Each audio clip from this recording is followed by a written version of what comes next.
감사합니다.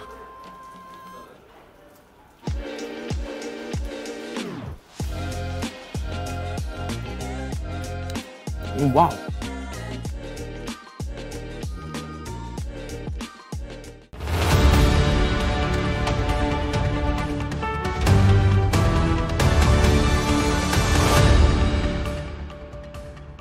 Komið sæl og velkomin í Spursmál, föstudaginn 31. maí.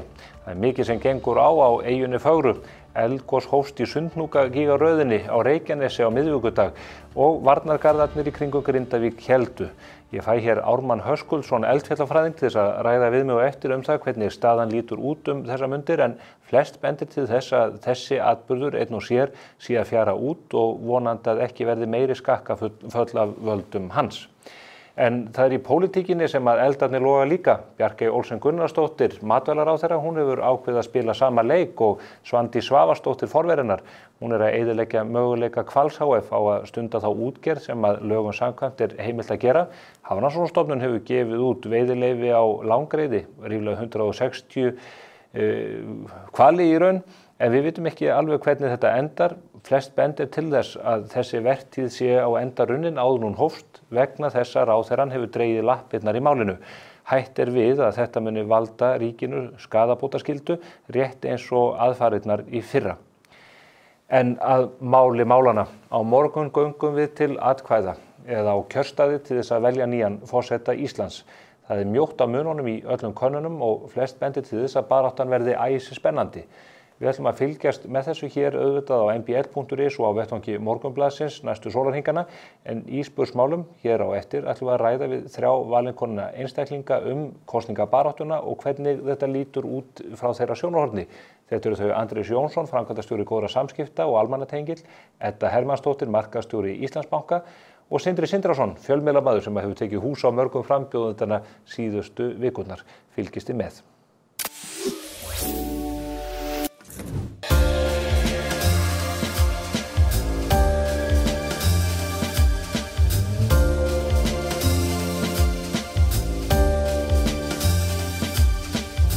Herragarðurinn klæðir þig vel. Frisco, Frisco, Frisco, Frisco.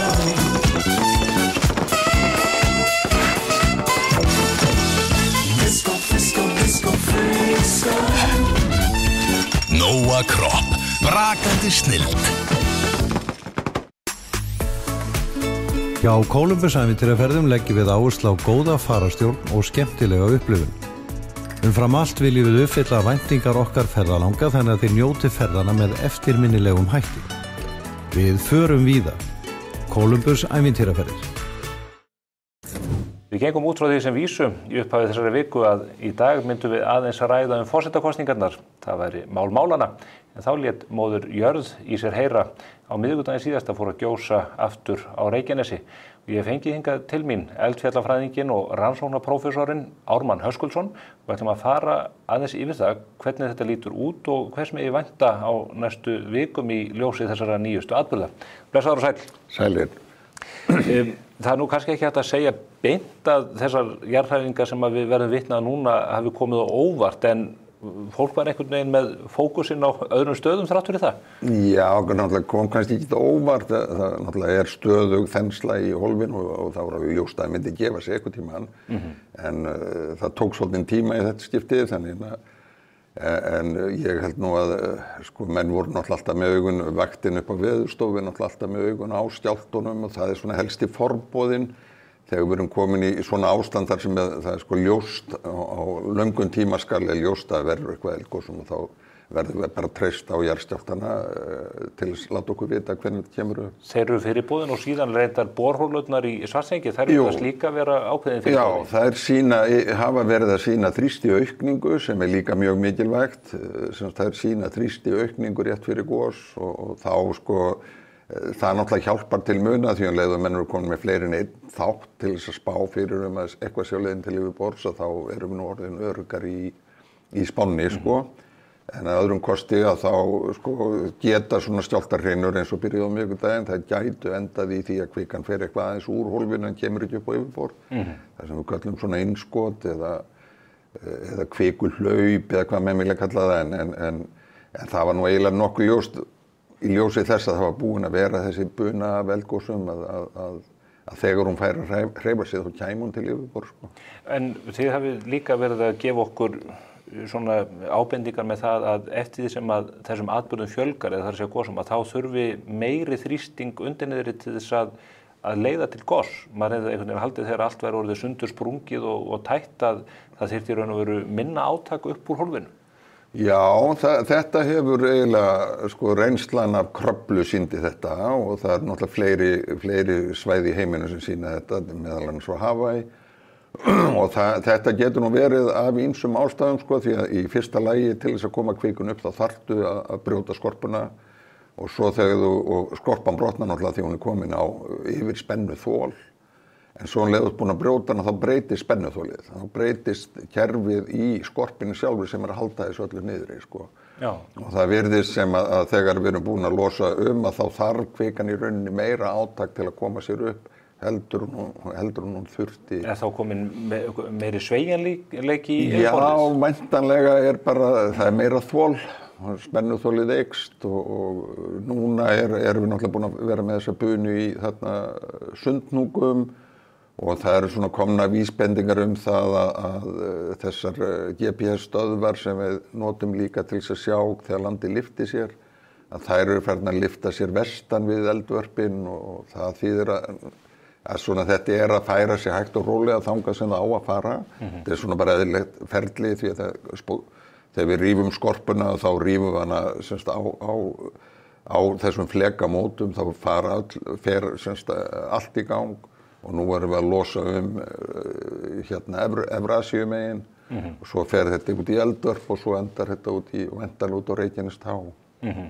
Jafnt og þétt. Já, bara hægt og rólega og svona við höldum að þessi tíma á þessu kerfi verði kannski 10-20 ár og svo þegar það er búið þá kannski fáum við ró í ykkur 40 ár og þá fara næstu kerfi í gang. Þegar þú ert að tala kerfin, hvaða kerfi er það þá sem er næstu 10-20 árin? Já, sko, þetta er eiginlega þannig að sko, flekamótin eða Reykjaneshryggur, hann kemur upp þarna á Reykjanestánni og teygir sig yfir Reykjanesið. Og svo í rauninni mótvægið hengilskerfið sem kemur upp með henglinum og keyrir svo í gegnum Þingvallavatn og norður undir Langjökul. Og á milli í rauninni þessara tveggja þá að þróast svona þvergengishreyfing og á meðan hún að þróast að þá rifnar skorpan upp í svona sprungusveima og það eru sprungusveimarnir sem hleypa kvikunu upp því að við erum náttúrulega að mynda kviku undir þessu öllu, sko. Og það ertu þá að vísa í það að þessir sveimar að þeir teygi sig út á Reykjanestána og það svæði að á þessu bili verði þessi hreyfing næstu 20-40 ár? Já, þessi hreyfing sem við erum í núna verður þar, semst bara hérna frá Fagradalsfjalli og yfir á Sandfellshæð. Og það sem útilokar samt ekki að hérna Bláfjöllin og Krýsuvík og Hengillinn fari í gang. Og það náttúrulega komnar vísbendingar í henglinum, þessi aukna jarðhitavirkni undir þjóðveginum. Og hún náttúrulega ekkert sjálfsögð að því þessu jarðhitasvæði þarna hjá, hún náttúrulega þarna vegna að það kerfi líka farið að slaka á, sko, losun spennu. Aukin hiti í yfirborðinu. Já, þá auðveldara fyrir gufuna og hitana að rísa til yfirborðs. Segðu mér út frá þessu gosi núna, þetta sagt kröftugasta gosið í upphafi en þau hafa verið áþekka það var að þau byrja með miklum hamagangi, mikilli framleiðslu en svo dregur hratt úr þeim. Hvernig svona í stærðarhlutföllum frá upphafi gosinu á miðvikudag og til stöðuna núna eins og við erum bara að horfa á þetta í vefmyndavélum mbl.is, hvað þetta í magni?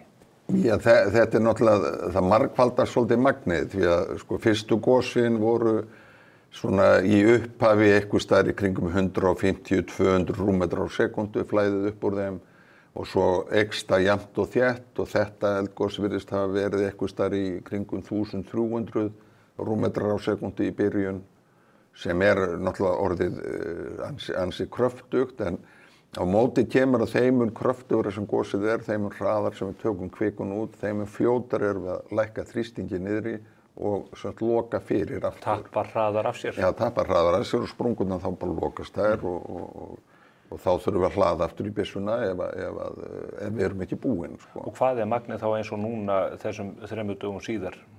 Eða 2 sólarhringum síðar? Sem að... Hvert magnið sem við erum að sjá koma upp úr jörðinni? Já, við erum sko núna í augnablikinu sko þarna þegar þetta byrjaði erum við eitthvað stærri kringu 1300, 1300 og núna erum við kannski komin í 20 til 30 rúmmetrar á sekúndu. Þetta fellur ansi hratt. Já. Og sem eðlilegt, ef við erum með svona mikið magn upp að þá þrýstingurinn tekinn svo fljótt af. Þetta eru 2-3% af upphæðu? Já, eitthvað svoleiðis og svo bara minnkar þetta og þetta gos, þetta er náttúrulega eins og síðasta gos, það var í rauninni mjög fljótt að taka af en svo bara hélst þarna einn partur þar sem sprungan breytir stefnu, sá hluti bara hélst opinn og þess vegna lag bara í rauninni það lag þarna út og undir lokin var þetta kannski 1 rúmmetri á sekúndu, sko, kvikan bara rétt hafði það upp á yfirborð, sko. Hverju spárum með þetta? Hvað megum við vænta þess að þetta malli lengi? Það er erfitt að segja. Það er, sko, miðað við það að það er, sko, þessi syðsti gígur virkur en þá. Og þá getur þetta dregist á langinn. Það lokast væntanlega þarna þetta fyrir norðanan núna á morgun eða hinn og síðan getur þessi syðsti gígur sko verið ansi lengi að bara eins og síðast, það tók hann svolítið tíma að ná að loka sér sko. En með 10-12 rúmmetra magnið eins og þú ert að lýsa þig núna, stafar einhver ógn að þessu eða er þetta þá komið í þannig jafnvægi að innviðirnir ráði vel við þetta, varnargarðar, raflínur og annað í þeim dúr? Já, í rauninni sko, þetta alltaf hættulegast fyrst þegar kemur mikið magn. Núna í rauninni flæði svo lítið þannig að það sko, við sjáum það upp í gígana og svo það bara í rásum undir skorpunni á hrauninu og það sem við sjáum kannski niður við Nesveg og á þessum stöðum bara þetta lyfti sér hægt og rólega og þegar magnið orðið svona lítið þá þurfum við ekki að hafa miklar áhyggjur af varnargörum eitthvað slíku, það getur eitthvað sullast yfir en megin hlutin af kvikun réttu megin við varnargarðin sko. Þó það kom einhverja smá spýjur yfir garðin, það ekkert sem að skipti neinu máli, við erum ekki að fá neinn svona stór flóð og sem að ráðast inn í bæinn en eitt slíkt sko. Hvernig leist þér á þetta á miðvikudaginn fyrst? Óttaðist þú að þetta gæti verið stærri atburður hvað varðar til dæmis Grindavík? Nei, í rauninni ekki. Það var, sko, hitt gosið hafði gert það þannig að austanmegin, sko, það voru orðið svo, sko, ef við tökum þarna austurhlutan í Grindavík, þá var orðið svo hátt við varnargarðana, mikið hraun, þannig að hraunið gat ekki farið neitt annað heldur en á milli fjalls og hrauns. Og í rauninni gerir það líka vestamegin, það fer í rauninni á milli fjalls og hrauns, þannig að það var ekki, sko, að því að við vorum búin að hlaða svo mikið upp af öðru hrauni að þá og búa til nýtt landslag, þá var nokkuð ljóst að hraunin myndi, sko, hraunin fylgja náttúrulega fyrst og fremst landslaginu. Þannig að það var ekki, það var svo sem engin, nei, ég hafði ekki ágjörð því að það færi inn í Grindavík, en ég verður að segja að það kom mér náttúrulega tiltölulega óvart, þetta var náttúrulega svo mikið, svona öflugt gos, hvað það var fljótt að koma sér niður á Nesveg. Já. En það náttúrulega líka vegna þess að það sko svæði sem það hefur til að renna norðan við varnargarðana, það alltaf að þrengjast og þá fer hraunið í rásir og þegar það fer í rásir þá getur það verið fljótara. Það nær meiri hraða. Já, og það kólnar minna þannig það rennur lengur. Var það meira þunnfljótandi heldur en áður? Nei, það er bara meira magn sem kemur upp. Það bara, þetta alveg, sko, eftir því sem við sjáum að þá þetta bara sama kvika en það náttúrulega sko, eitt af þessu svona skemmtilega sem við erum búin að fá í þessari seríu sko, við erum búin að fá eldgos sem byrja hægt og vaxa í styrk þegar líðið tekur á, sem mjög óvinnulegt, það var Geldingadalagosið og svo núna erum við að sjá eldgos sem eru að vaxa í afli á milli hrina og þá sjáum við hvað gerist, ég meina ef við erum að taka svona mikið magn upp, hvað getur hraunið gert. Og núna fengum við bara ansi öflugt gos þegar við komum með sko, flæði yfir 1000 rúmmetrar á sekúndu, það ansi vel í gert. Og þá erum við náttúrulega komið með svo mikið magn að kvikan getur runnið ansi hratt. Sko, hún er náttúrulega ekki eins þunnfljótandi og vatn, en hún samt svolítið þunnfljótandi þessi kvika. og ef við erum með nægilega mikið magna þá hún ansi fljót að fara yfir, sko. Var þetta kílómetra á klukkustund þarna í upphafi? Já, í sumum rásunum þetta sko rúmlega 10 metrar á sekundu og þegar maður segir 10 metrar á sekundu, hvað þýðir það? Það þýðir að sko 100 metrar hlaupari, hann fer 100 metrana á 9,1 sekundum, hraðasti maður en hann gerir það ekki nema bara í 10 sekundur. Þannig að Usain Bolt hefði komist undan til að byrja með? Já, ef hann hefði þurft bara að hlaupa 100 metra. En ef það hefði verið 200 metra þá hefði það nartað í hælafn á honum væntanlega, sko. Já, það er geysilegur hraði. Þetta nefnilega, já, sko í upphaf og næst stígunum mikill hraði, sko. En svo dregur fljótt úr því leið og það, sko, náið það ekki að setja sig í rás, þá getur dregið fljótt úr því, þá fer að dreifa flæðinu yfir svo stórt svæði. Já, fer meiri orka í það. Já, það fer náttúrulega þá bara minnkar flæðið bara á hraunjaðarinn, sko. En ef þú nærð að koma því í hraunrás, þá ertu að senda allt í tiltölulega mjóa lænu og þá náttúrulega bara eykst straumhraðinn og það kemst lengra út, sko. Það er merkilegt að fylgjast með þessum atburðum og þetta nú alltaf eins, það byrjar að gjósa, þyrlan sett á loft, einhver frá háskólanum sendur með, svo koma menn úr vélinni eftir klukkutíma og þá geta menn, lagt nokkuð örugt mat á það hversu mikið magn að koma upp úr sprungun á þeim tíma. Hvernig ósköpunum fara menn að því að mæla þetta og slá tölu á þetta? Ég held sko að þannig nú menn sko kannski fyrst og fremst þetta reynslan, menn sjá sko samanburðið fyrir að við erum náttúrulega sko náttúrufræðistofnun og landmælingar eru tiltölulega fljótir að fara upp með flugvél og taka myndir og kortleggja og þá sko það ekki fyrir heldur en það hefur átt sér stað að við höfum eitthvað sko að við höfum einhverja svona hugmynd hvað þetta stórt í rauninni. Og að því að við erum búin að vera með svona marga viðburði að þá náttúrulega þeir sem eru í þessu fyrsta flugi að þá hafa þeir viðmiðunina frá fyrri gosum og hver var niðurstaðan í þeim og þannig að í byrjun þetta náttúrulega svona bara educated guess eins og sagt sko.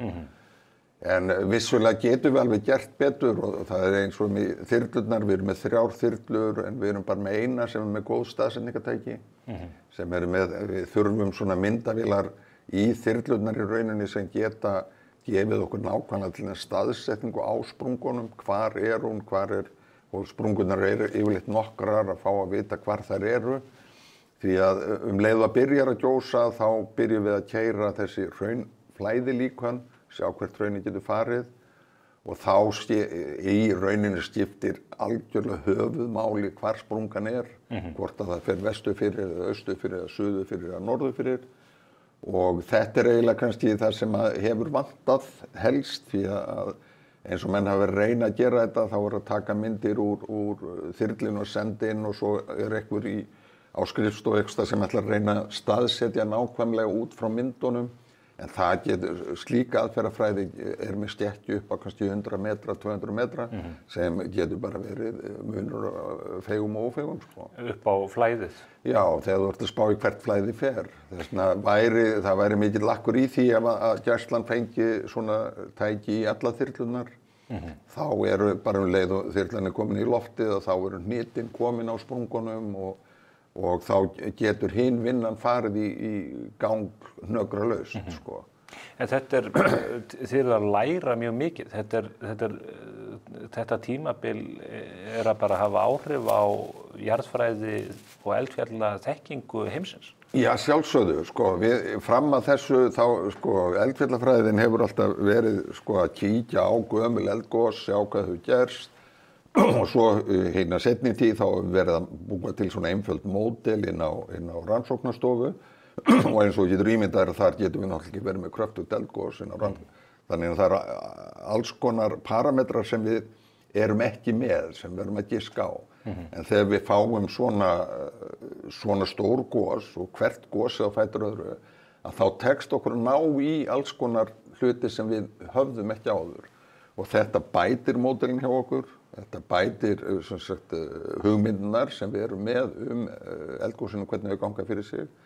Því að það er náttúrulega eins og við sem erum búin að vera í þessu sem lengst, við þekkjum náttúrulega fræðina bak við þetta og við vitum hvað menn eru búin að gera og allt saman. Og þess vegna svo mikilvægt að þegar við erum á svæðinu þá sjáum við, býtu þetta ekki virkilega svona, þetta meira svona.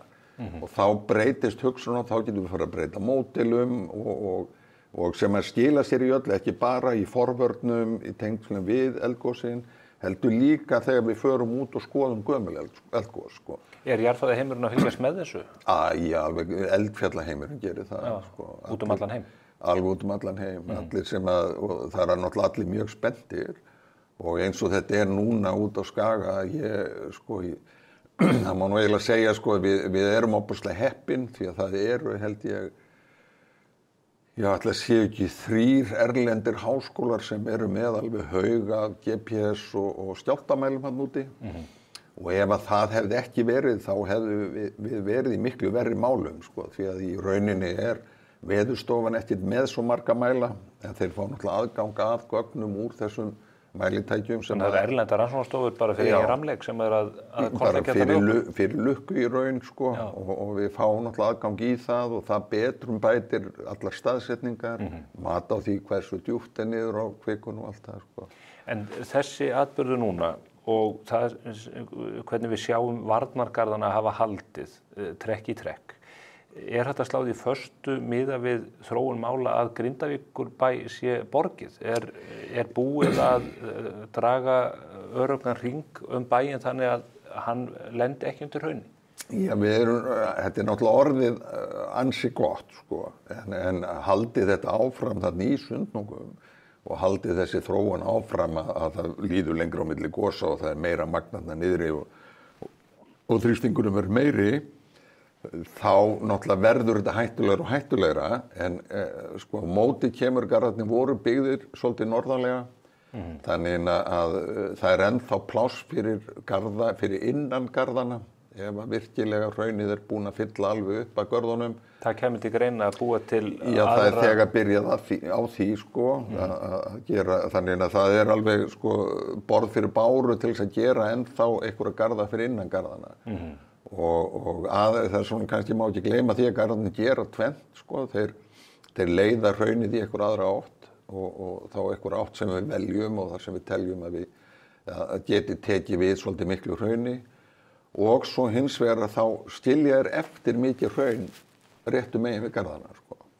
Þannig að eins og staðan núna, garðarnir fyrir norðan Grindavík, hraunið komið náttúrulega mjög nærri yfirborðin á þeim, sko, að ef þetta hraun hefði ekki verið stoppað þar, þá hefði það bara farið beint niður í bæ og gert óskunda þar, sko. Í fyrran? Hluta alveg klárlega. Og eins og í þessu gosi við hefum alveg örugglega, hefði ekki verið garðar, þá hefði farið hraun niður í bæ, alveg klárlega. Nú á kollegar þínir Haraldur Sigurðsson og Þorvaldur Þórðarson, þeir hafa verið að velta öngum yfir því hvort að við munum sjá atburðarásina í Sundhnúkum, bara líðum til lok, jafnvel núna með haustinu. Hægt að slá þessu föstu? Það kannski ekki hægt að slá þessu föstu, en það sem Haraldur og Grímur komu með bara mjög skynsamlegt. Við sjáum það á bara þessum mælingum hversu hratt kvikan safnast fyrir þarna niðri, að það að hægja á því. Við sjáum það bara, við skoðum þessi gröf, þá sjáum það hallatalinn alltaf minnka. Og það þýðir náttúrulega endanum stoppar þetta og við vitum náttúrulega þetta stoppar. Það alveg klárt. Og sko, ég held að þetta sé, sko, þetta bara ein aðferðafræði til þess að reyna að sjá fram í tímann. Og það svo sem ekkert ólíklegt að þetta klárist núna í júlí, ágúst, þarna í Sundnúkum, en það ekki búið í Eldvörpum og það ekki búið á Reykjanestá, sko. Fer fókusinn þangað þá með haustinu? Já, ég myndi halda að það fókusinn fara þangað með haustinu, sko. Já. Þetta verður fróðlegt og við fylgjumst með, allir liggja auðvitað á bænum það að bænum verði þyrmt þrátt fyrir alla þessa gríðarlegu eldvirkni. Ármann Höskuldsson, þakka fyrir að koma hér og upplýsa okkur stöðuna eins og hún blasir við okkur akkurat á þessum tímapunkti. Já, takk fyrir að bjóða með mér. Þá eftir örskamma stund umræðan forsetakosningarnar sem eru handan við hornið, örstutt í að kjörstaðir opni. Þau verða hér Edda Hermannsdóttir, Sindri Sindrason og Andrés Jónsson. Með Toyota Relax getur þú framlengt ábyrgðin á bílnum þínum upp í 10 ár. Já, 10 ár. Hægt og rólega 1 ár í senn og engar áhyggjur. Toyota, engin vandamál, bara lausnir. Jæja, það farið að styttast aldeilis í að fólk gangi að kjörborðinum. Núna innan við sólarhringur í að við hittumst á kjörstofunum vítt og breitt um landið. Við ætlum að fara hér aðeins yfir kosningabaráttuna sem hefur staðið linnulaust og vikum skiptir og ég hef fengið hingað mjög góða gesti til þess að greina þessa stöðu frá öllum hliðum. Það er Edda Hermannsdóttir sem markaðsstjóri Íslandsbanka, Andrés Jónsson, framkvæmdastjóri Góðra samskipta og Sindri Sindrason, fjölmiðlamaður. Komið þið sæl og blessuð. Blessaður. Takk fyrir boðið. Já, bara mjög gott að fá ykkur hér í settið. Við bjóðum eiginlega aldrei 3 í settið nema mjög mikið liggi við. Síðast gerðist það hér daginn sem að Katrín Jakobsdóttir tilkynnt einmitt forsetaframboð. Þannig að þetta kannski rammar svolítið inn þessa baráttu. Ég veit að þið fylgist öll náið með kosningum, hverja sem þær eru, þingkosningar, sveitarstjórnarkosningar og tala nú ekki forsetakosningar. Ég að byrja þér, Andrés, því að þú hefur nú oft verið ráðgjafi í málum sem að tengjast kosningum, en er það ekki núna? Hvernig finnst þér staðan vera núna þegar við erum alveg að því komin að fara að koma atkvæðunum í kjörkassan? Sko staðan er eiginlega einstök að því leyti í svona sögu svona kosninga. Það er eiginlega engin að það sé ekki komin einhver afgerandi frambjóðandi sem að svona sé komið með svolítið massa fylgi og sömuleiðis kannski það verður engin frambjóðandi í allri þessari baráttu verið með 50-60% einhverjum tíðanpunkti eins og yfirleitt hefur verið. Eins og 2016. Þannig að þetta hefur verið, það hefur svona einkennt þessa baráttu. Það er hvað þetta hefur jafnt og það gera núna líka síðasta daginn, þannig að núna allir að velta fyrir sér þessum taktísku möguleikum. Það sem ég kannski hefði áhyggjur af ef ég væri ráðgjafi sumra í þessari baráttu er það að sko það eru kappræður voru í gær, bæði hjá ykkur og Stöð 2 og svo eru kappræður á RÚV í kvöld. En ég held að skoðanakannanir í þessa stöðu munu hafa mjög mótandi áhrif. En ég held að Gallup-könnunin í kvöld til dæmis, sem er svona síðasta könnun sem mun birtast, ef að við teljum sem að ég held að geta alveg verið líklegt að slatta fólki muni færa sig yfir á þann sem er í öðru sæti sem styður ekki þann sem verður í fyrsta sæti í könnunum og það getur gerst á báða bóga, segjum svo að Katrín verði ekki í fyrsta sæti og Halla Tómasar mælist í fyrsta sæti og Katrín öðru, þá getur líka einhverjum öðrum fært sig yfir á Katrínu, útiloka það ekki. Það verður kosið gegn fyrsta sætinu? Já, þú veist að ágefni kannski fyrir suma sem eru hvorki í fyrsta öðru sætinu er að jafnvel standi sér vel í kappræðum í kvöld að þá muni taktikinn með skoðanakannanir ekki endilega framistu. En höfum við ekki séð það bara strax gerast núna eins og í könnunni hjá okkur og sem að prósent vann og síðan hjá Maskínu að það er að leka dálítið niður fylgið eins og hjá Baldri vegna þess að hann virðist ekki hafa verið svona hinn augljósi kandidat númer 2 í baráttunni gegn Katrín. Nei, hann er svolítið langt síðan að hann mældist mjög sterkt framan af vel yfir 30% fylgi í þessum könnunum og svo hefur hann meira minna verið að síga misrætt í þessum könnunum svo nefnir Maskínu og prósent þá fer hann held í niður 3% og komin einhvers staðar kringum 12. Jón Gnarr er komin inn í 9 þannig að jú, það er hægt við það halda áfram að leka af honum og þetta er svona virðist vera að það sé svona hinnar 3 Halla Hrund, Halla Tómasar og Katrín sé að skilja sig frá og það er þetta bara þann á þeim hver verður númer 2. Edda, kemur þetta þér á óvart þar að segja hversu ofboðslega jafnt þetta er á milli þessara 3-4 helstu keppinauta? Já, ég viðurkenni það alveg að ég átti vona að þetta lægi ljósara fyrir þegar Katrín stígur fram. Mér fannst hún koma fram með það miklum krafti og mér fannst koma svo mikill meðbyr með henni en það kemur skemmtilega óvart hvað þetta er búið mikið, hvað þetta er jafnt. Það gerir þetta rosalega skemmtilegt fyrir okkur hinn sem erum að horfa á að skoða þessar skoðanakannanir. Mér finnst gærdagur marka samt ákveðin tímamót að sjá sömu niðurstöður að þetta er að pínu að verða 2 turnar en þegar ég segja samt, þú veist, auðvitað eru þetta 3 ennþá en Gallup muni mitt ráða svolítið þessum niðurstöðum í dag hvert fólk fer. Ég hef aldrei heyrt orðið taktík nota jafn oft neins staðar og fólk að ræða þetta í raunverulega, á ég að kjósa það sem er í raunverulega langar eða það sem ég ætla bara móti því sem ég vil ekki. Og það er kannski líka svolítið áhvert að sjá hvað fólk hefur sterkar skoðanir að vilja ekki fá einhverja. Það hefur líka verið svolítið hávær umræða. Er eðlilegt að menn kjósi gegn alveg eins og menn kjósi með eða á fólk einhvern veginn alltaf að fylgja hjartan og velja bara þann kandidat sem að það helst langar í? Já, ég hef mjög mörgar skemmtilegar umræður þetta því mér finnst það bara að vera lýðræði að ákveða að þú vill líka kjósa móti sko. Þú ræður hvernig atkvæðinu þínu hvert það fer og þó það sé gaman að kjósa hvað sem er þá skilji mjög vel að fólk vilji hafa áhrif á það hver verður næsti forseti. Að þá ertu í rauninni bara komin í næsta ránd bara ok, ég get valið hérna á milli þessara 3 að þá ætla ég mögulega að breyta atkvæðinu mínu. Ég finnst það bara mjög eðlilegt í lýðræði að það sé valmöguleiki. Sindri, varst þú á þeirri skoðun þegar Katrín steig fram hér fyrir, ekki svo mörgum vikum síðan, að þetta yrði bara einn hestur í kapphlaupinu, 40-50% og hún myndi sigla þessu heim eins og Guðni í raun gerði fyrir 8 árum síðan? Nei, og ég held heldur ekki að hún hafi haldið það sjálf, sko. Þú veist, það er, sko, í raun hafa þau öll gert nokkuð vel. Þú veist, Baldur kom fyrstu fram, eða svona einn af þeim fyrstu, og hann fekk strax alveg brjálæðislegt svona fylgi í raun. Vel yfir 30%? Vel yfir 30%, og svo kemur Halla Hrund og svo kemur Katrín, svo kemur, já, mögulega Halla Tómas Sveinstein, ég man það ekki alveg, en þau hafa öll verið að gera mjög vel, sko.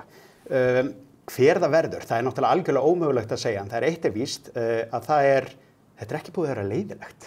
Þetta er náttúrulega bara þvílíkt, svo ég noti nú gott íslenskt orð, variety of people. Þú veist, það eru bara allir í raun mjög frambærilegir og sama hver bara vinnur þetta, þú veist, af öllum þessum, 6, þá held ég við séum ekki svikin með forseta. Þetta er lúxusvandamál Þetta er og ég er aðeins lúxusvandamál. fann að kvíða því hvað maður á að gera eftir helgina, hvað maður að fara að lesa og annað. Já, tala um. Já, tala um, maður fara að hitta börnin sín loksins. Það verið betra að bíða með eldgosið fram í næstu viku svo að menn getur sett fókusun eitthvað annað. Já, ég er alveg glatað að fá eldgos núna og ekki það ég vil aldrei fá það. En sko, þetta er bara málefni dagsins í dag, svo getum við bara tekið öðrum málefnum þegar framleiða stund. Þetta truflar svolítið umræðuna sannlega. Já, heldur betur. En hvað haldið þið til dæmis á þegar mér langar pínu að vera spyrill líka? Já, ég ætla að fara fram í kaffi. Tala fyrst beint í myndaðalina. Já, nákvæmlega. En ég meina eins og, þú veist, finnst ykkur þau vera stressuð núna sem að þau voru kannski ekki algjörlega í byrjun af því að enginn var garanteraður næsti forseti Íslands. En núna, til dæmis í gær, bæði hjá ykkur og á Stöð 2, þá fann ég alveg fyrir svona, ég ætla að vinna þetta, ég ætla að taka þetta. Það meiri tens, maður finnur að það er meiri spenna í fólki. Já. Það er alveg augljóst Já. og þeir sérstaklega kannski hjá þeim sem eru að missa fylgi. Þú veist, það er og eðlilega kannski líka bara mikið keyrsla, það er þreytt, það er mjög eðlilegt að sé þannig. Og mér finnst það líka bara umræðan síðustu viku hefur verið þannig. Hún er orðin mjög heit og hún er orðin tens og það sést eins og segir í þessum þáttum að þau eru aðeins fann að skjóta í hvort annað meira sem það var ekki, þau voru öll brosamikli vinir fyrst til að byrja með og ég er ekki að segja séu það ekki en það er aðeins meira að vera að hjóla í hvort annað. En sækja menn fylgi í svona kappræður? Nú sjáum við að Halla Tómasdóttir fór á flug eftir fyrstu kappræðurnar hjá RÚV. Er þetta vettvangur þar sem þú getur sótt fylgi með svona einhverjum afgerandi hætti? Það snýst þetta bara að taka í höndina á sem flestum? Hvað segir það, Andrés, ef að þú værir að ráðleggja einhverju þeirra? Jú, rannsóknir Vestanhafs að sýnta að það kemur ekkert í veg fyrir það, eða kemur ekkert í staðinn fyrir það að hitta fólk og taka hendina á því og biðja þeim að kjósa sig. Það er svona sterkasta límið sem þú getur náð. Þetta hafði Halla bas af kjósundum, Halla Tómasdóttir, sem hún greiddi atkvæði sitt kannski 2016, og sem var kannski ekki búin að sjá hann almennilega fyrir þarna á RÚV og hún kannski rifja upp fyrir þeim, heyrðu, hvers vegna það kaus hana þá, einhverju leyti. 8 ára langur tími í pólitík.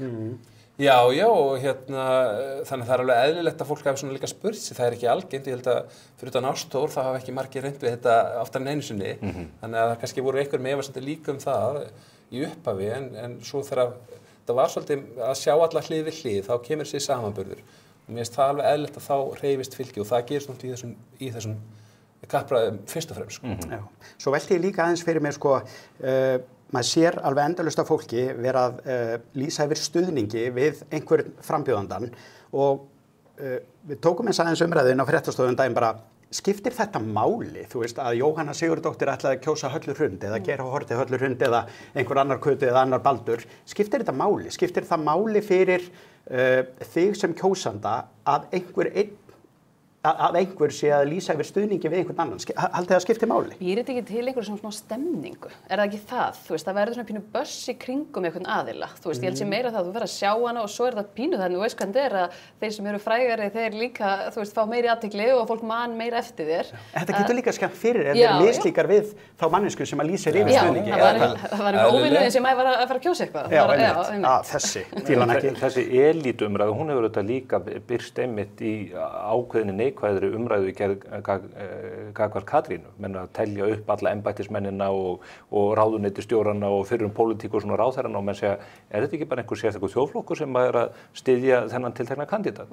Þannig að einhverju leyti geta menn líka farið svona yfir strikið hvað þetta varðar. Væntanlega ráða frambjóðendurnir ekkert við þetta sjálfir. Nei, þetta er eðlilegt að, þú veist, það er náttúrulega effekt í kosningum að svona tengja fólk við við stuðningsmenn sína og svona fyrir hvað þau eru að tala. Þarna eru þetta að bjóða sig fram sem einstaklingar og þeir hafa svona mismunandi bakgrunn, samt ekkert þá líkan þegar ég heilt yfir. Ekkert frekar en Íslendingar almennt hafa ekkert sérstaklega ólíkan bakgrunn, nema kannski svona nýjar kynslóðir einhver leyti, eða svona fólk sem er að bætast við þjóðina. En þessi, mér finnst, var þetta þessi elitu umræðu, að mér finnst svona rosalega mikið ráðast í hvað afstöðu fólk tekur í þessu, er bara hvernig það styður. Hvað kjós, og fólk er svo erfitt með að aftengja sig og það er svo mannlegt, aftengja sig sínum skoðunum.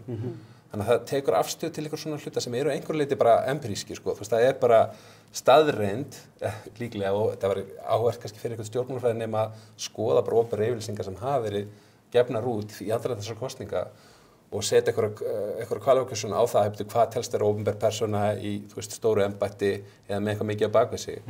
Og ég myndi segja, þú veist, 90% af þeim sem á opinberlega lýst stuðningi eru eitthvað sem eru fallið þessa flokka virðast styðja Katrínu. Sama tíma eru svona 70-75% þjóðarinnar sem eru að gefa sig upp á aðra kandidatar eru ekki að styðja hana. Þannig að þú veist, þetta er alveg sanngjarnt að segja, heyrðu, hún er uppáhaldsframbjóðandi þeirra sem eru þarna, en þetta er fullt alls konar fólk sem styður hana. Hún er ekkit endilega elita sem persóna, það er kannski ekkit fallegt að láta kalla fólk elitu, maður skilur að fólk bregðast í því. Það eitthvað mjög neikvætt við þetta orð?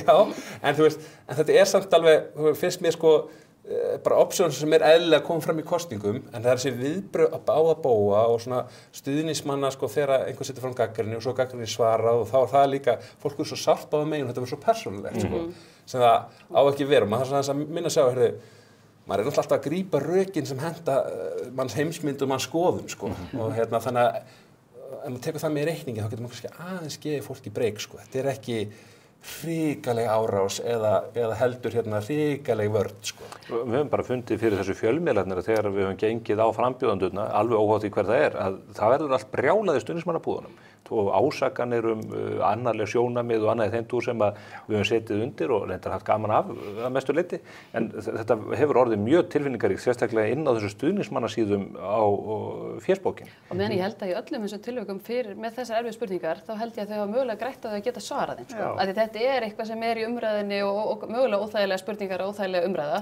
Betra en hálfkvæðna vísur. Já, og þá var bara betra að fá þetta, og þau hafa gert það ágætlega, En þannig er það líka bara með öll viðtöl sem að fjölmiðlar ráðast í að taka og skiptir engu máli, ég meina þú tekur eitt viðtal og þessi hópur segir því drottningaviðtal. Á meðan næsti segir bara, hvers konar árás og dónaskapur var þetta? Þú þekkir þetta. Já, mjög vel. Nei, en þannig er þetta bara alltaf og ég meina þú þekkir það og ég bara... þannig að láta þetta snúast ykkur? Það er okkar sérgrein. Nei, og þannig er þetta líka þannig. Ég meina, maður er búin að taka alls konar morgunviðtöl við þessa forseta frambjóðendur og þú veist, ég finn þetta alveg. Stuðningsmennirnir eru mögulegt, en mér fannst þetta óþarfa spurning og þetta kemur nú málinu bara alls ekkert við. En ég tek aðeins undir með Andrés að því að þessi hiti núna í vikunni að það birtist grein og það er hvert einum frambjóðanda og svo hjólaði á móti því og þetta verður aðeins mikið persónulegt. Og það kemur aðeins óvart að við sem fullari fólk bara getum ekki verið sammála bara þessi grein og augljóslega sett fram að því að þetta er stuðningsmaður einhvers annars að það komi líka heill her á móti og þurfi að setja mögulega eins manneskjuna niður, Þarna eru svona maður greinir ákveðna skautun í þessu og Katrín Jakobsdóttir hefur sérstaklega talað það að forsetinn eigi að vinna gegn skautun og hún hefur verið nokkuð flink í því í pólitíkinni. Hún hefur verið miklu óumdeildari sem forsætisráðherra og formaður VG heldur en til þess flokkurinn sem hún fyrir. Þannig að hún hefur verið svona sameiningar á hennu pólitíska sviði. En svo þegar við skoðum kannanir núna og fólk er spurt hvernig viltu síst fá sem forseta, að þá virðist miklu stærri hópur flykkja sér í þá hreyfingu gegn henni heldur nokkrum öðrum kandidat. Spurningin er, hvernig tekst Katrín að verða sameiningarafl sem pólitískur formaður Vinstri grænna, en síðan í raun og veru meira skautandi þegar hún kemur inn á þetta svið, þar sem hún ætti eiga auðveldara með að vera hið öfuga, En svo er alveg spurning hvort að það myndi ekki gleymast mjög fljótt ef og þegar hún verður forseti Íslands, hvort að við myndum ekki bara gerist það ekki eiginlega alltaf. Ólafur Ragnar var strax bara nokkuð óumdeildur forseti. Nákvæmlega, og hún myndi augljóslega mjög vel ráða við þetta embætti. Og Vigdís með hennar kosningu á sín tíma, með hvað hún varð, allir fóru með henni, en eins og segir með Katrínu að það er aðstæðan vegna verður þetta polarisering og mér finnst hún alveg hafa gert það mjög vel að svara fyrir það og eins og segir hún fólk kann vel við hana, hún ákveðin sameiningartákn en að því að aðstæður eru svona, þá verður þetta polariserað. Það er sama hvað hún segir, það snýst eiginlega ekki hvað hún segir, það bara út að þetta svona, ef við prófum þetta eftir 4 ár, ef Bjarni Ben myndi fara úr forsætisstól og vildi vera forseti, hvernig verður umræðan? Þetta eðlileg umræðan komið upp. En mér finnst hún hafa svarað vel fyrir þetta og mér finnst hún gera það mjög vandað að útskýra hvernig hún sér þetta og ég held að fólk alveg hrífist af því sem hún segir. En ég held að aðstæðurnar eru mjög erfiðar fyrir hana. En eins og með, að því að við vorum að ræða hér svona þessa mögulegu taktísku kosningu, þar sem að menn kjósa ekki bara meðheldur á móti líka. Hefur það áhrif að Katrín skuli mælast með svona mikla andstöðu? Við höfum verið að sjá tölur upp á 40% sem að vilja alls ekki fá hana. Þetta ekki helsta ógnin við hana á kjördegi? Jú, maður veltiði líka fyrir sig, ef einhver einn myndi draga sig út, hvert færi þau atkvæði? Það automatist þannig að þau fara alls ekki á hana, heldur næsta? Heldur þetta sé möguleikin einhver muni stíga þetta skref? Ekki bara... Úr þessu? Nei, ekki úr þessu. Það er ekki eitthvað rökku upp af Guð forður því saman. Já, bara rökku þannig úr baráttunum. Magnaði möguleiki.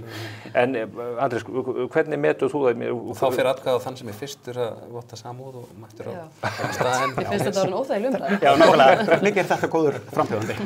En þessi, væntanlega eru þeir sem eru í þessum efstu sætum að hugsa hvernig geta þeir verið taktíski frambjóðandinn gegn þeim sem að skipar efsta sætið, annarkvort á Katrín eða annarkvort að hallan eins og staðinu núna? Já, ég held að við séum aðeins farin að sjá það í þessum hefðun frambjóðanda að þeir séu farnir að, mér fannst Halla kannski svara styttra og svona vera að taka minni áhættur í kappræðunum í gær. Halla Loga.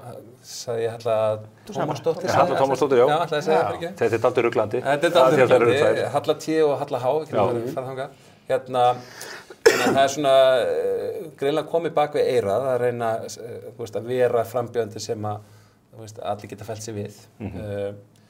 En varandi ef ég skýta hana með Katrín að því að ég kom ekki inn á það, ég held að ef þessar óvinsældir hennar núna, þær séu náttúrulega mjög mikið tengda því að hún var að leiða hana mjög óvinsæla ríkisstjórn og leiðir óvinsæla ráðherra í forsætisráðuneytið og það sé svona stemning hjá þjóðinni að senda ákveðin skilaboð gagnvart þessari, eða hjá þjóðinni, hjá ákveðnum hluta þjóðarinnar, ef ég leiðir til mig.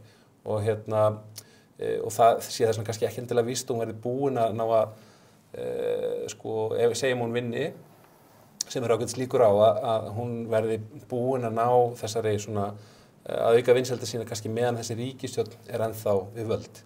Það kemur óvart ef það myndi ekki hafa okkur áhrif svona fyrri hluta það sem eftir er á þessu kjörtímabili ríkisstjórnar. Hún fer frá völdum í síðasta lagi í september næsta ári, þannig að þetta eru þá rétt ár eða rétt rúmt ár. Já, ekki nema það en ég held að eftir það, já, þá myndi nánast hver sem er líklega auka vinsælda sínar og sitja í 12 ár. Já. Hefði það verið ólíkt ef hún hefði komið seinna og boðið sig fram seinna, því hún hefur spurt svo oft að því? Ef hún hefði farið seinna inn í baráttuna? Nei, það hefði bara boðið sig fram eftir 4 ár. Já, ég skil samt alveg hvernig hún hugsar að þessi tækifæri kom ekkert. Það kemur bara núna. Já. Er það ekki líka bara þannig að þú eiginlega ferð ekki upp á móti sitjandi forseta ef hann er að standa sig semi? Nei, þú veist, það er ekki hefð fyrir því. Það þarf eitthvað stórkost að hafa gengið á. En hugsanlega mun það breytast, kannski það eina af því sem áhrifum þessara kosningabaráttu er það ef þetta verður svona jafnara og við sjáum líka þessar sveiflur. Að fólk hugsi, þetta er kannski bara möguleiki. Ef að forseti verður kosin með innan við 30% atkvæða, þá er það auðvitað ekki sterkt umboð, hvað sem menn segja. Nei. En svo er líka bara svolítið merkilegt að horfa á það. Við erum öll einhvern veginn að kjósa sitt hvert forsetan. Þú veist, við greinilega horfum ekki á forsetaembættið með sömu augum. Ég meina aftur, bara þú ert með fræðimanninn, pólitíkusinn, þú veist, leikarann, þú ert með viðskiptakonuna, þú ert með fyrirsætuna, þú ert með alls konar. Við erum ekki að horfa á sama embættið. Við erum ekki að horfa á hlutina með sömu augum. En er það ekki að því að umræðan hefur verið út og suður eðli embættisins? Menn tala bara, frambjóðendurnir tala embættið út frá mjög ólíkum sjónarhornum. Já, svona fyrir utan það að við erum öll að tala og þá detti pínlítið út þegar, þú veist, maður byrjar að horfa á þetta og einhvern veginn bara lýðræðið er mjög mikilvægt og mannréttindi. Já, ok, þú veist, þetta bara augljóslega, það þannig, þú veist, það væri rosalegt og það væri fyrst fréttnæmt ef einhver segir bara, ég er ekki hrifinn af lýðræði, mannréttindi eru mér ekki hugleggin. En hugleggin. gaman að horfa á sko, hvernig forseta viljum eftir á hvað tímabili þjóðin þá veist, þegar Guðni var kosinn þá var ákveðin stemning fyrir manni eins og hann og ég ætla ekki að fara að tala sko, hvernig maður hann en þið vitið hvað ég á við að það ólíkt hvort með þarf að horfa svolítið inn á við og svona sammenning og vel alþýðlegur og síðan núna finnst mér meira umræðu einhver svona langtíma hugsjón, þú veist, hvað vill Ísland vera í alþjóða heimi eða, þú veist, og þau minnstu mörg vera ræðið. Ásýnd okkar erlendis í heimi það sem stríð og það hryllingur í gangi, bara að þá finnst mér umræðu að vera á allt öðrum stað en þegar hún var síðast. Svo ég heldur sem að fara að fá alltaf á þessu forseta og ljósi hvernig svona bæði stemningin og líka bara hvernig alþjóðamálin Og þá þurfum við kannski líka bara svolítið að hugsa það sko í ljósi þess hver staðan í alþjóðamálum, hvað framundan og hvað mögulega gæti gerst. Hvers konar forseta við viljum. Algjörlega.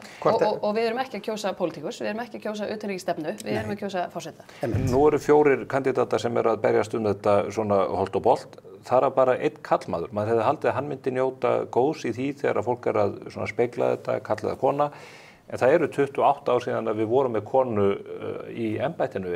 Er það að hafa áhrif? Er krafan einhvern veginn? Mér fannst að vera nefnt svolítið fyrst af sumum að það verið komið tíma á konu. Og það alltaf nefnt í svona einhverju leyti þegar stóru embætti losna. En mér finnst það alveg hafa horfið úr umræðinni, þú veist. En það ekki bara af því það eru... Af því það eru 3 konur líðandi, sko.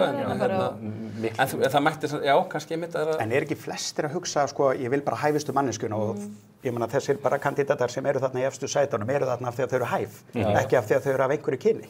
Er það ekki? Jú, og þú veist, það eru flottar konur þarna og þær eru þarna út af hæfileikum, sko. Ég er sammála Andrés, þetta var meiri umræða fyrst, en ég held mögulega líka að þeir sem ræddu það eru minna að tala það af því það eru svo flottar konur þarna. Það er langfæstir sé að hugsa það. En mér finnst það samt alveg valið umræða alltaf, þetta er æðsta þjóðkjörna embætti, þetta er og í rauninni eina svona einstaklis þjóðkjörna embætti að það sé alveg valið að ræða, og jafnvel líka með samkynhneigða, sko, þú veist, þá við getum ekki að það geti líka skipt máli, sko, að sýna að sé manneski að hver sem geti orðið. En Baldur hefur auðvitað líka bara keyrt á því.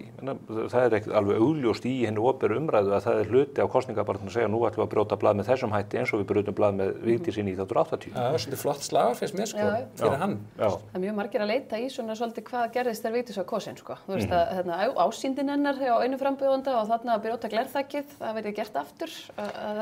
Svona þau horfa svolítið til þess hvað var gert þegar hún var kosin. Þegar Sigga Beinteins kemur með sleggjuna á stóru rúðuna þeirra á Kaja. Það er mjög flott auglýsing. En stundum talað að fólk sé forsetalegt og ekki. Guðna hefur verið legið á hálsi fyrir að vera ekki mjög forsetalegur, svona sérstaklega í samhengi við konungana og drottningarnar á Norðurlöndum sem að forsetin á mikið saman að sælda við. Ólafur Ragnar var klárlega mjög forsetalegur og þegar maður skoða myndir frá kosningabaráttu Vigdísar 1980 þá er hún þjóðhöfðingjaleg alveg frá toppi til táar. Er einhverjir kandidatar í þessu kjöri núna sem að skera sig úr hvað þetta varðar? Er einhver í þessum hópi sem að er svona alvöru forsetalegur? Sindri, þú ert allan daginn að byrja þarna. Ég meina, ég er að hugsa, alls konar. Ég meina, þú veist, og bara þetta hefur ekkert með það að gera hvernig ég kýs. En ég meina, Halla er mjög forsetalegur. Og svo bara þegar Halla hver? Já, nákvæmlega. Detti í sama. Ég meina, Halla Tómasdóttir er mjög forsetaleg kona, finnst mér. Ég meina, Katrín Jakobsdóttir bara í ljósi sögunar og allt sem hún hefur gert. Þú veist, hún er það. Arnar er mjög forsetalegur og svona tignarlegur og nei, þau, sko, og svo eru þau öll bara aftur, bara rosalega frambærileg, sko. En svona þegar ég horfi á bara útlitslega séð, þá er náttúrulega, mér finnst Halla mjög forsetaleg og hefur ekkert með það að gera hvernig ég kýs, sko. En heldur það hafi áhrif á afstöðu fólks? Já, ég meina, klæðnaður skiptir máli. Þú veist, bara hvernig þú kemur fram, hvernig þú talar og hún er náttúrulega rosalega öflug, bara út af TED Talk og allt þetta, sko. En ég meina, þú veist, þau eru bara, já, mér finnst ekkert þeirra að vera þannig að ég get ekki hugsað mér þau. Þú veist, ég held öll myndi standa sig svakalega vel. Jón Gnarr er náttúrulega ekkert endilega forsetalegur en hann var heldur ekkert borgarstjóralegur. Þú veist, hann er bara, og ég segi stundum reyndar með bæði Jón Gnarr og Baldur, ég vil bara ekki missa þessa tvo úr. Þú veist, Baldur er svo frábær viðmælandi þegar kemur á stjórnmálum. Jón Gnarr er svo tryllingslega skemmtilegur, ég vil bara sjá hann í sjónvarpinu. Þú ert bara ein hagsmunaseggur í þessu. Í raun. Erum við það ekki öll í þessu? Jú, erum við það ekki öll. Ég meina, en aftur, bara, þú veist, Mér finnst þau bara öll frábær þú og talar þetta er um alveg ásýnd. hillilega leðilt svar og ég ætla bara að halda mig við Já, alveg óskiljanlega, ég hugsa að við klippum með dút bara. Andrés, þegar þú horfir á panelin, finnst þér svona einhver forseta element í einstaka frambjóðundum umfram aðra? Já, ég held það nú. Ég tek alveg undir það að Jón Gnarr kannski svona óvinnulegstur, þú veist, og yrði klárlega svona öðruvísi. Ég held að og svo kannski Baldur og Felix sem svona, þú veist, en mér finnst alveg ganga upp í samt hugmynd okkar Íslendinga. Er það kannski óvinnulegra út af við, metið svona alþjóðlega. Myndi ekki virkið í Rússlandi til dæmis í heimsókn hjá Putin. Ósennilega. Sem dæmi það sem alltaf hefur verið skert mannréttindi og meðal annars samkynhneigðra. En Halla Hrund hefur auðvitað svolítið svona spilað þessi stef. Vigdísar stefin, stuðningsmenn hennar hafa talað þannig. Hún var svona komin í glæsilega rauðadrakt í gær, þannig að það var ekki þessi, kannski til að svara þessu narratífi, hún ætti bara blá föt eða hefði farið fyrir meðvitað eða eitthvað. En ég meina, klárlega, ég held að fólk hafi svona máta hana svolítið við einmitt, kannski Vigdísi og svona glæsileg ung kona, samt ekkert það ung. Ekki of ung? Nei, ég meina ekkert of ung til að bjóða sig fram til forseta, ég meina mörgum árum eldri en það þarf, sko. Þannig já, ég held að það sé og Halla auðvitað, já, hún er með hennan, þú veist, hún passar alveg í þessi föt og er á þessu alþjóðlega sviði og þú veist, þannig hún rýmar inn í það, Halla Tómasar. Einmitt. En fólk hefur líka aðeins stressað sig upp, maður sér að fólk hefur aðeins breytt stíl. Já, þetta er ekki fataskápurinn hennar Katrínar, sko. Er það nokkuð? Nei. Er það nokkuð, Edda? Nei, ég held ekki. Það er ykkur ráðgjafar sem hjálpaði í öllum þessum tilfellum. Já, og eiginlega, þetta er örugglega það umdeildasta sem ég mun segja í þessum þætti. Það er ég ekki vissum. Já, ég kann svo vel við hana í fötunum sínum og bara í sínum stíl. Ég meina, það er ástæðan fyrir því að ég held að fólk elskar Katrínu Jakobsdóttur, af því ég held að hún sé óumdeild manneskja þó hún sé umdeildur pólitíkur, sko. Umdeildur frambjóðandi. Jú, absolutt. En ég myndi bara vilja sjá hana í sínum fötum. Þú veist, ég meina það bara hermannajakki til dæmis. Já, bara trefillinn og allt þetta. Ég meina, það er bara svo, ég meina, hún er svo mikil, af því hún er prinsipmanneskja og hún lifir samkvæmt því sem hún segir. En hún er væntanlega ekki að klæða sig upp í þessi nýju dressnum að þau halda að það virki. Er það nokkuð? Nei, ég meina það, og ég held að það virki. Þú vilt, þú ert með ákveðna myndi og líka þú ert í svona yfirlýstum sjónvarpsstúdíum, þú veist það sem allt sést, að þá skiptir þetta máli að vera helst í eitthvað svona stílhreinu, þú veist, ekki eitthvað svona sem að, þú veist. Nei, og ég er ekki að sjá hún eigi að vera með trefilinn hérna í pallborðinu, sko. Nei. En svo þegar þið farið út á land og þá eru þið allir í lópapeysunum og þú veist, það er svona... Og gönguskóm. Já, þá gönguskónum og svona. Það er Halla Hrund í elementinu sinni. En ég held að, sko, ég út frá svona markaðsmála það mér finnst þetta mjög áhugavert hvernig svona ásýnd hefur spilar inn í þetta og ég held að þurfa að gera eitthvað stúdíu á þessu, þú veist, bara hvernig þau eru öll út frá bara litavali, fötum og öllu þessu, því eins og segir með Höllu Hrund, hún skýst rosalega hratt upp þegar hún kemur fram og það var, og ég er ekki að segja, sko, fólk hafði kynnst henni sem orkumálastjóra en hún var ekki búin að koma í það mörg viðtöl þegar hún komur í rosalega mikið fylgi en það var eitthvað við samt svona þessa líka ásýndarinnar sem að fólk held ég heillast líka af, þú veist, og sá hana fyrir sér sá hana fyrir sér og bjóð til þessa Vigdísar tengingu, þú veist,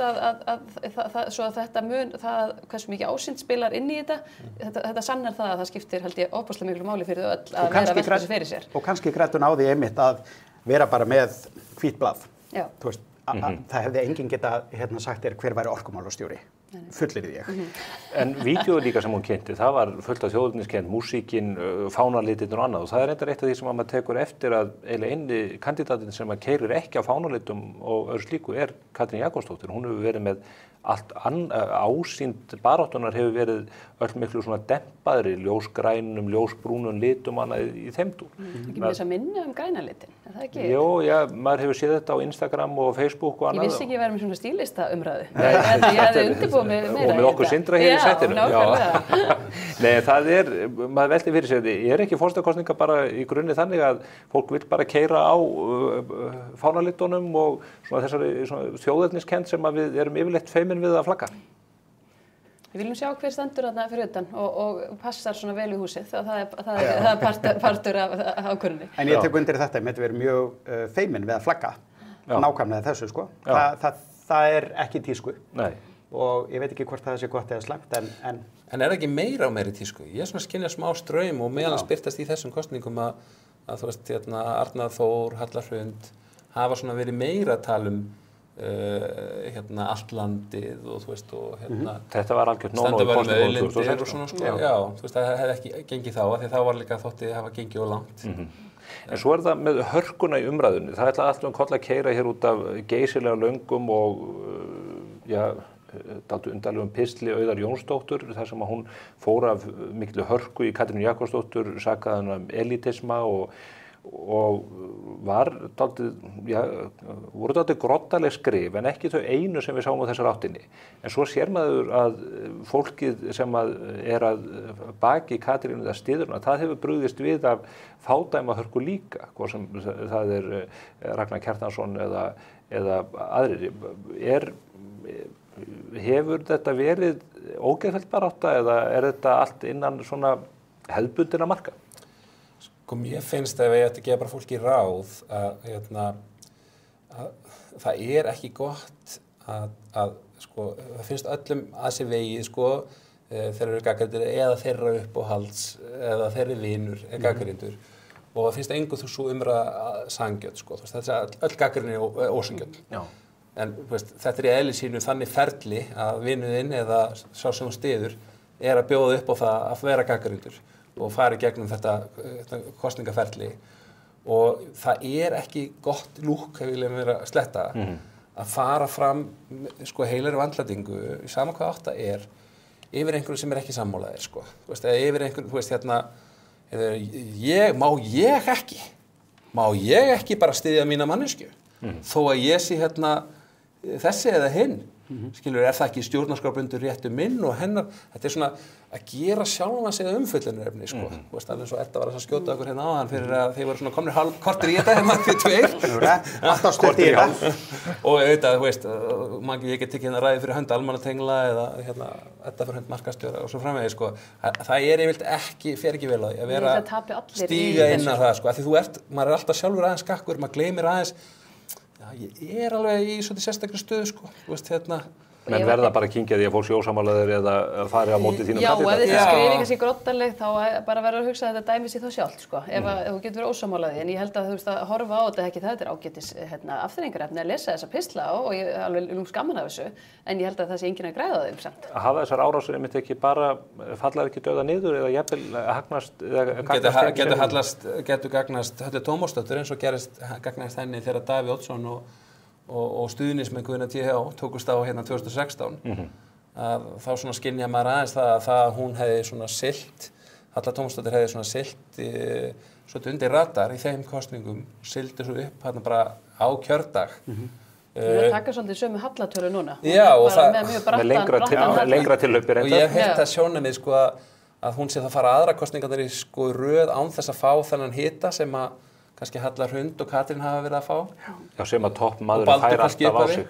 Já, svona, ekki bara ég tala einhverja erfiða spurningar í kappræðum, skilur, þau þurfa öll að fá erfiða spurningar í kappræðum og fara í gegnum svolítið sömu viðtölin, en það maður finnur það þegar einhver efstur, þeir að fara að vinna og það eru slatta fólki sem bara, mér líst alls ekki þessa mannsku, hún á ekki að fara á bestastæði, hann á ekki að fara á bestastæði, nei, please, einhvern annan, þá hækkar hitastig og það verður alltaf rosalega mikið að sögur sem maður heyri, bara hárgreiðslukonan, það sko systir hárgreiðslukonunnar sem var að vitna þessu, skilji, það aldrei lengra, alltaf bara, nei sko, það var systir mín, hún var þarna, þegar þessi trilltist eða þessi brjálæðist eða þessi var vondu börnin sín eða eitthvað, skilji. Það enginn að ráðast Ástóri eða Ástísi, sko. Ástísir á, nei. Þannig að maður svona spurning hvort að Halla sé svolítið að sleppa við þessa trakteringar sem að þjóðin gefur yfir þeim sem er fremstur í konunum. Og svo mega náttúrulega ekki sko frambjóðendur og ekki heldur stuðningsmenn þeirra vera eitthvað fúlir yfir því að frambjóðendur sé að fá ákveðna spurningar á sig. Þetta þú veist, það er bara eitt svona starf. Þú ert bara annarkvort forseti eða ekki og það er engin annar forseti í Íslands. Þetta er risadjobb. Þetta er risadjobb og þú veist, það er ekkert óeðlilegt að við fáum bara næstu að vita allt þetta fólk. Ekki af því að við erum að dæma það, heldur af því að við ætlum að ákveða hvort við viljum þessa mannesku í þetta starf. Þú hefur nú reynda með að fara heim til þeirra og spyrja þau svolítið þar. Kíkin í skápana og skúfurnar. Jú, nákvæmlega, þetta bara að vita hvað var það athyglisvert sem þú sást í skúfunum? Nei, ég bara get ekki sagt það, sko. Nei, en það segir náttúrulega rosalega mikið manneskuna, hvernig hún býr. Og fólk hefur oft gagnrýnt mig fyrir að fara inn í ískáp hjá fólki en það líka bara segir rosalega mikið þig hvað er í ískapnu þínum, sko. En Ég er ekki að fara að bjóða heim til mín. ekki þarna. Helmingurinn sem í ískapnum mínum óætt fyrir Og ég veit að bara kampæninu þínu. Sindri er búin að vera svona almennlegur að hrósa öllum, þá verður maður samt að segja því að þetta byrjaði þessu upp barátta, þá átti maður ekki vonandi yrði svona skemmtilegt með svona mörgum heldur. Bara þetta yrði alveg að horfa á heilu þættina með öllum. Nú langar maður bara eiginlega að sjá alla, því þau eru öll svo skemmtilega og meistaradeildin þarna og þú veist, bara þau eru öll með setja svona sitt flavor á þetta. Að ég er alveg spennt að fylgjast með í kvöld og svona, þú veist, umræðinni núna áfram að sjá líka alla hina, sko. Ég ætla að hlífa ykkur við því að spyrja ykkur hvað þið ætlaði að kjósa. En ég ætla samt sem áður að leggja fyrir ykkur erfiða spurningu sem þið komist ekki hjá að svara. Hún er svo, hvernig haldið þetta fari, óháð því hvernig styðjið? Hver er spáin fyrir morgundaginn, annað kvöld? Og ég byrja okkur með öðru með þessi? Já, byrja á þetta. Já, við langar ekkert að svara þessu, en ég held þetta verði þessar tvær konur, Halla og Katrín, sem að verði Halla Tómasdóttir og Katrín, og nú er ég bara byggjið á þessum gögnum sem liggja fyrir, svo ég komi alla fyrirvara. Og ég held að þetta verði rosalega tæft, en ég held að Halla Tómasdóttir muni mögulega taka þetta á loka metrum. Merja þetta. Já. Andrés? En eins og segi, þetta er lúxusval hjá okkur. Þið hljómið svo jarðfræðingurinn sem að ég er með í viðtali í dag. Nei, mér finnst, maður langar mest að líkur á því að Katrín vinni, bara með að ég held að þessi könnun félagsvísindastofnunar gæti verið nokkuð nærri lagi stöðuna. Það virðist vera einhver skekkja í þýðinu, einhver staðar í þessum könnunum, og svona bara með það kannski að félagsvísindastofnun hefur svona vigta meira þess að finnst mér nær því sem eru kosningaúrslit. En Gallup mun held ég líka bæði ráður sem ég sagði hérna kannski upphafi að hafa áhrif á það hvernig taktíska atkvæði lendir. Ég myndi segja mesta líkur á að Katrín vinni, kannski Halla T í öðru og Halla Hrund í þriðja. Og svo, þú veist, sjónvarp er svo ótrúlega sterkt og það verður með áhorfið sem hefur á þessa þætti alla og allar þessar kappræður. Þá held ég að það verði mikið áhorf í kvöld. Það er endar útskriftarveislur hjá einhverjum, en þar verður örugglega áhorfspartí. Þannig að ef einhver á eitthvað bara svona algjört gullið augnablik af þessum þremur, þá held ég að það geti lyftið viðkomandi ráðúrslitum. Já, sammála. Heldurðu að af því að þú ert náttúrulega í þessum gera, heldurðu að bara setning gæti orðið til þess að einhver segir bara, ég ætla að kjósa þig, en ég get ekki kosið þig núna. Og það er ekki að tala um fólk myndi segja eitthvað hryllilegt, heldur bara eitthvað svona sem stuðar. Já, þetta er aðalega ekkert endilega kannski hvað setningin er, heldur hvernig svona augnablikið hvernig þú tókst við eða kom eitthvað svona, sást eitthvað svona innri maður eða eitthvað sem vildir ekki sína.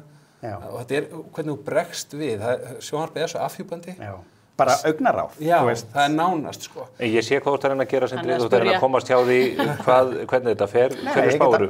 Ég get alveg, sko, ég held, og af því að ég trúi því að það skipta engu máli hvað einhver segir, ekki frekar en þegar ég er að lesa einhvern veginn bara þessi ætlar að kjósa þennan. Ég held að það hefur engin áhrif á mig.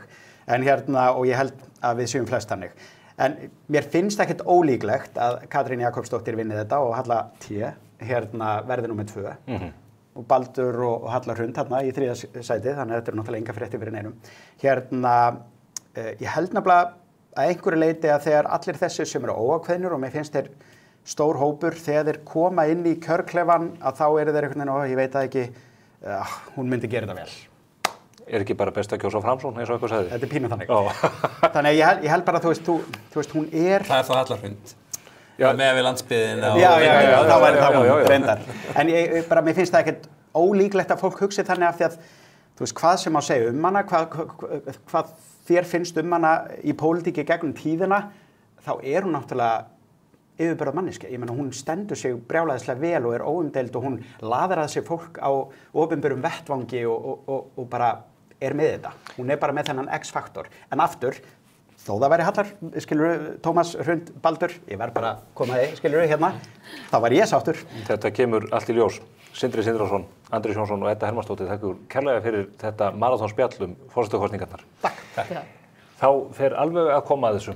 Kjörstaðarnir opna klukkan 10 fyrramálið. Ég hvet ykkur öll til að mæta á staðinn og auðvitað með skilríkin með ykkur og svo munum við fylgjast náið með framvindu mála hér á mbl.is og svo í Morgunblaðinu á mánudaginn. Sjáumst heil að viku liðinni.